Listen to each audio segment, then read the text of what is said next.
What would you do if you overheard your own downfall being planned? I still remember Vincent's voice low, certain, a little too calm to belong to someone talking about a living, breathing employee. I had walked back into the office for my forgotten phone. The hallway dim, except for the glow under the conference room door. I heard my name, and that's what made me pause. By the next quarter, Vincent was saying, "We'll phase Elara out. Too independent.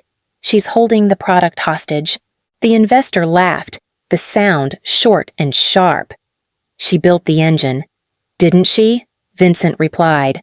"Yes, but the code's already in-house. Once we replicate it, we'll be fine." That sentence hit harder than any insult could have. Replicate it. As if the years of unpaid nights, the thousands of lines of neural architecture I'd written alone, could just be copied. I stayed there, listening until their voices blurred into static in my head. Then I turned, walked to my desk, and sat down. I opened my laptop, stared at the running logs of the system I'd built, and began to plan. When my coworker Darren stopped by and asked if I was joining them for lunch, I said quietly, "No, not today." He didn't ask why. Most people at Electrosystems had already learned not to ask questions that might involve Vincent. That night, at home, I opened a fresh notebook, the kind with numbered pages, and wrote the date in block letters. Under it, I made the first entry: proof of origin Genesis core developed independently between March and September 2019. Personal equipment only. My hand trembled once, then steadied. The anger was still there, but it had shifted. I no longer wanted to confront him. I wanted documentation. By midnight, the plan was taking shape, quiet, deliberate, built with the same precision as every system I'd ever written. 7 months. That's how long I gave myself. And when the time came, Vincent would learn what it meant to underestimate the woman he'd tried to erase. How do you prove something the world already believes belongs to someone else? The morning after I overheard Vincent, I arrived before anyone else. The office lights were still off, the servers humming like they always did when no one was listening. I opened my laptop and began pulling every version of my code from backup drives, copying them to a private external server. Each folder got a timestamp, each line of code a note, my initials, the date, the location. By noon, the office filled with noise. Derek, my former intern, walked by holding 2 coffees. "Big meeting today," he said, smirking. "Vincent wants a demo for investors. I'm sure you'll make it shine," I said, keeping my voice even. He hesitated. "You're not in the deck this time. He wants me to lead." I nodded, pretending to be fine. Inside, I was memorizing every word. That evening, I opened my old livestream account, the one I'd used years ago when I coded through nights fueled by instant noodles and fear of failure. The videos were still there. My voice, explaining neural mapping models line by line, time-stamped months before Electrosystems even existed. Proof, hidden in plain sight. I downloaded every stream, every file, every chat log where other developers asked questions, and I answered under my username, Elara Quinn. At 2 in the morning, I started scanning invoices, equipment I'd bought with my own credit card long before I was hired, the high-performance GPU, the personal cloud subscription, the ergonomic keyboard I'd used until the letters wore off. Each receipt went into a folder marked Personal Resources Non-Corporate. When the files reached 3 gigabytes, I backed them up again, on an encrypted drive stored in my freezer beneath a bag of blueberries. I laughed softly at the absurdity of it, hiding my life's work beside frozen fruit. The fear I'd felt the day before had cooled into something steadier. I wasn't just documenting. I was building a case, line by line, like a system only I could architect. And soon. I'd need someone who knew exactly how to make it bulletproof. What if the law could be your quietest weapon? I met Marina Locke in a downtown cafe that smelled like rain and burnt espresso. She arrived carrying a laptop bag and a calm that made me instantly trust her. When she spoke, her voice was low and measured, like someone who spent her life dissecting the fine print of other people's arrogance. "I've reviewed your contract," she said, sliding her glasses higher on her nose. "You signed as a contractor before your employment began, correct?" I nodded. 3 months before Electrosystems was officially registered. She smiled slightly. "Then, the company owns what you built using company resources during assigned hours. The key phrase, Elara, is during assigned hours. You created the core framework before you had any—" I felt a pulse of disbelief. "You mean, legally? It's still mine." "Not just legally," she said, provably. "You documented everything. It's immaculate." She paused, eyes flicking across the screen. "You're meticulous rare in people who get betrayed." I laughed softly. Obsession has its uses. Marina leaned forward. "You need to protect the work now, before they realize what they've signed. Incorporate a holding entity, something clean. We'll call it Quinn Axiom LLC. Assign the intellectual property to it, backdated to when the code was written." Entirely lawful. I stared at the draft articles of incorporation as she typed, my name beside founder and chief technical officer. The words steadied me. "And what happens when they discover it?" I asked. "They won't," Marina said, eyes glinting. "Because they'll sign it again. We'll bury the acknowledgement clause in your next compliance documentation. Page 267, subsection C, dense, technical, invisible to an executive who believes he's smarter than everyone in the room." Her tone was clinical, almost detached, but I felt something electric beneath it, precision disguised as patience. As we stood to leave, she added quietly, "You're not taking revenge. Elara, you're restoring balance. For the first time in weeks, I felt the air ease inside my chest. That night, I began rewriting the document that would change everything. How do you watch someone sign away their empire with a single pen stroke? Friday afternoons at Electrosystems always smelled like espresso and deadlines. Vincent Hale hated staying past 5, so anything that required his signature had to be dropped on his desk before his weekend rounds of golf. I waited outside his glass office, holding the thick compliance packet that contained my heartbeat on page 267. "Come in," he said without looking up. His jacket was already off. Tie loosened. "Is that the Department of Defense documentation?"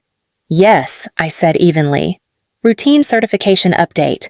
Marina confirmed it aligns with the new version. Vincent nodded. "Good. Leave it here. I'll sign before I go." He flipped the first few pages, then scrawled his signature fast, practiced, uninterested. My stomach tightened. "Need me to witness?" I asked, pretending to glance at my watch. He grinned. "Sure. Why not makes it official." He kept signing, pen scratching through pages that took me 2 weeks to perfect. I could see his reflection in the glass relaxed, confident, utterly unaware. When he reached the middle of the packet, he paused. "This looks different from last quarter." "Formatting updates?" I said quickly. "New security protocol layout. Legal wanted it standardized." "Fine," he said, and kept signing. His phone buzzed twice. Each time, he answered without stopping.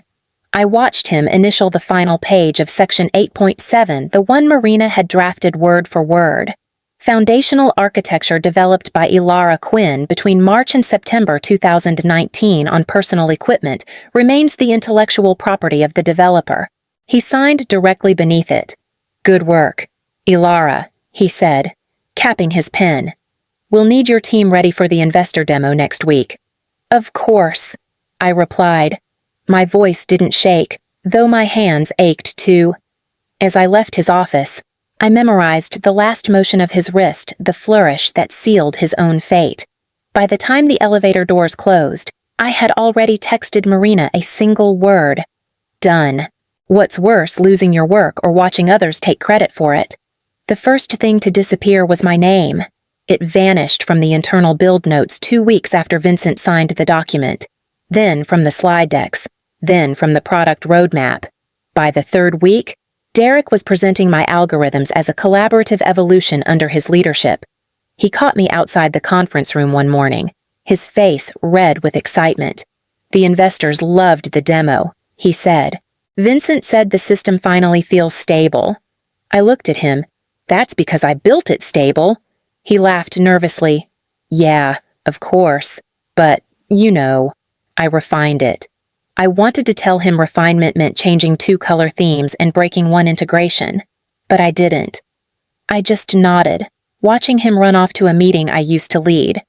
That afternoon, my badge stopped granting me access to the testing environment. It claimed it was a permissions refresh. When I asked Vincent, he smiled. Standard process. Elara, you're moving into more of an advisory role. Without system access, I said. He didn't answer. By the end of the month, I was sitting at my desk surrounded by people who wouldn't look at me. Conversations ended when I entered the kitchen. The new interns whispered my name like it belonged to a ghost story. Marina called late one night. You're quiet, she said. I'm watching them erase me in real time. I replied. Good, she said softly. Let them. Every keystroke they make now builds on what you legally own. They're writing your proof for you. I held on to her words the next morning when HR requested an updated job description. We're restructuring, Amanda said, avoiding eye contact. Nothing personal. I smiled, signing the form. Of course. Nothing ever is. That evening, I packed the last of my things, 1 notebook, 1 mug, a flash drive that no one noticed had been in my drawer since the beginning. I shut down my computer, feeling the silence stretch around me. They thought they were cutting me out. In truth, they were setting the fuse. If you knew the exact moment you'd be fired, how would you spend the night before the email arrived at 8:47 p.m. Mandatory meeting, conference room Aurora, 9:30 a.m. I stared at the screen for a full minute before closing it. No surprise, no panic, only a clock starting to tick. I opened my terminal and ran a final system check. Credential monitor active. Patent scripts queued. Licensing notifications verified. Every response line blinked green. Marina's voice echoed in my head from our last call. When the lights go out, Elara, let the system speak for you. I poured myself a cup of coffee that had gone cold hours ago and sat by the window. The city outside looked quiet, like nothing was about to change. I thought about the years I had given this company the nights without sleep, the birthdays I missed, the apologies I never sent. For a moment, the anger softened. Then I remembered Vincent's voice saying phase her out, and the calm returned sharper than before. My phone buzzed. A message from Marina: all filings are synced. If they revoke access, the timer begins. I typed back, understood. See you on the other side. At 1 I shut my laptop, cleared my desk, and left only the essentials in my bag. My ID badge, my notebook, and a flash drive with the backups. By dawn, I was already dressed, navy suit, hair pulled back, eyes steady. I walked through the quiet streets toward the office, the air damp with morning rain. At my desk, I opened a clean page in my notebook and wrote 1 line in block letters. 9:30 end of 1 story, start of another. The office lights flickered on. Around me, keyboards began to clatter. Phones rang. Small talk filled the air. No one noticed the countdown that had already begun. At 9:15, I took a slow sip of my second coffee and looked at the clock. 15 minutes left. My system was ready. My body was calm. My replacement, somewhere upstairs, was probably rehearsing his lines. How do you keep your hands from shaking when someone steals your life to your face? At 9:30 sharp, I walked into conference room Aurora. The blinds were half closed, the light thin and gray. Amanda from HR sat at the end of the table, a folder already open. Vincent Hale stood by the window, pretending to be busy with his phone. Elara, he said, forcing a smile. Thanks for coming on short notice. I sat down, placing my notebook neatly on the table. Of course. You said it was important. Amanda cleared her throat. This will be brief. The company has decided to move in a new direction. Effective immediately, your employment with Electra Systems is terminated. She began reading a paragraph about property returns, non-disclosure obligations, and severance review. I could hear the rehearsed sympathy in her tone. Vincent stepped closer, voice softened. This isn't personal, Elara. You've made significant contributions, but the board believes the next phase needs fresh leadership. I looked up at him. You mean Derek? He hesitated, then nodded. He's done great work integrating your framework. My framework, I repeated quietly. He shifted, uncomfortable. You'll receive final paperwork by end of day. Amanda slid the envelope toward me.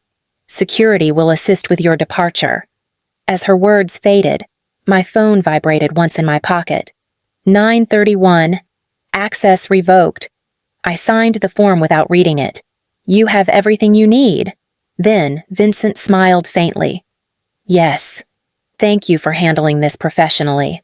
I rose slowly, collecting my notebook. I always do. By the time I reached the elevator, the second vibration came 9:32. The cascade had begun.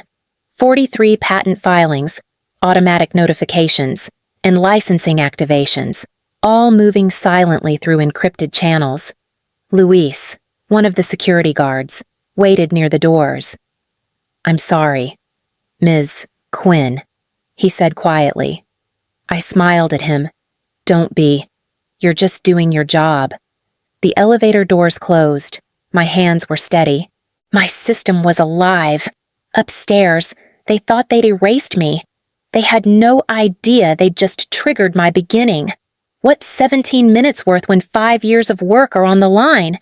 At 9:47, I was standing in line at the cafe across the street, holding a cup that had gone cold before I even paid for it. My phone buzzed once. A text from Marina Live. The word felt heavier than any sentence she could have written. Inside Electra Systems, the cascade was unfolding exactly as planned. Build queues were freezing, license verifications failing. My former team was probably staring at screens flashing access denied, wondering why the foundation they stood on had suddenly vanished. Another buzz. Marina again. Patent confirmations filed. 43 complete. I exhaled slowly. Around me, no one knew that the intellectual property once buried under Electra's name now belonged to Quinn Axiom, LLC, valued at over $500 million. My life's work had come home. At 9:51, my phone rang. Vincent. I let it ring. At 9:53. Again. At 9:55. Amanda from HR. I silenced it. By 10. I'd barely sat down when the cafe door burst open. Vincent Hale, hair disheveled, face pale, spotted me immediately. He walked straight to my table. Elara, he said, voice cracking. We have a serious issue. Our systems, everything's locked. The builds won't deploy. I looked up. Then you should probably read your compliance documents. Page 267, subsection C. His eyes flickered. You tricked me. No, I said softly. You signed without reading. That's not the same thing. He dropped into the chair across from me. You've sabotaged us. This is corporate theft. It's ownership. I corrected. 5 years of unpaid nights. Code written before you even had a company. You just never noticed who built your empire. Vincent's phone buzzed again. The screen lighting with names I recognized: investors, journalists, panic. He looked at me, voice lower now. What do you want? Nothing, I said. I already have it. He sat back, defeated. At 10:03, I received one final message from Marina. Congratulations, founder. I raised my cup, taking a slow sip. The coffee was cold, but the victory burned warm enough. How do you negotiate with someone who finally realizes what you're worth? 2 days after the cafe confrontation, Vincent requested a meeting. He didn't say please, but his tone had lost all its polish. Marina and I arrived first, sitting across a long glass table in a conference room borrowed from her firm. She poured herself water, calm as a surgeon before an operation. Vincent entered, carrying a folder that looked heavier than paper should. His tie was gone, his eyes hollow. "Elara," he began, "we're willing to discuss terms." "Then let's discuss," I said. He hesitated. "We need the systems back online immediately. Our investors." 30% of gross revenue, I said. Attribution on every patent, release note, and investor document. Full acknowledgement of ownership. Immediate restoration of the license under Quinn Axiom LLC. He blinked. 30%. "That's absurd." "Absurd," Marina said quietly, "is using someone's property for 5 years without paying for it." Vincent's mouth tightened. "You could ruin us." "I could," I said, "but I'd rather get paid." He flipped open his folder, voice cracking under the weight of the numbers. "We can offer 8%, capped at $50 million. Marina didn't speak. She just looked at me. I leaned forward. "You'll keep every engineer employed. Your product won't collapse. Your investors will calm down. You'll pay 30% no cap. I'm not here to destroy Electra. I'm here to make sure it finally values what built it." Vincent rubbed his temples. "You're asking for a lifetime share. I'm asking for fairness." Silence filled the room. Finally, he looked at Marina. "You're not going to give an inch, are you?" "She doesn't have to," Marina replied. "You already signed once." He stared at the paper in front of him for a long time. Then he picked up the pen. This time, he read every word. When he finished, he set the pen down and whispered, "You win." I shook my head. "No, Vincent, I just stopped losing." Marina collected the signed document and slipped it into her briefcase. For the first time, I allowed myself to breathe. What does victory look like when you no longer need applause? 6 months later, the office of Axiom Technologies was small but alive. The walls hummed with energy, not ego. Half the engineers were people Electra had overlooked: quiet builders, problem solvers, minds that never made it onto slide decks. We worked long hours, but they were our hours. Every contract, every patent, every commit carried a name beside it. Vincent's firm survived. They paid their 30% on time, every quarter. Sometimes I'd see his name in industry articles, all softened by words like partnership and settlement. Marina sent me the payment confirmations without comment. We didn't need to talk about him anymore. One afternoon, a young developer named Sonia stopped by my desk. She was new, barely 23, hair pulled into a nervous knot. "Can I ask something?" she said. "Always." I replied. "What do I do if someone takes credit for my work? Not this team, but anywhere. If it happens." I closed my laptop. "You document everything. You keep your logs, your messages, your drafts.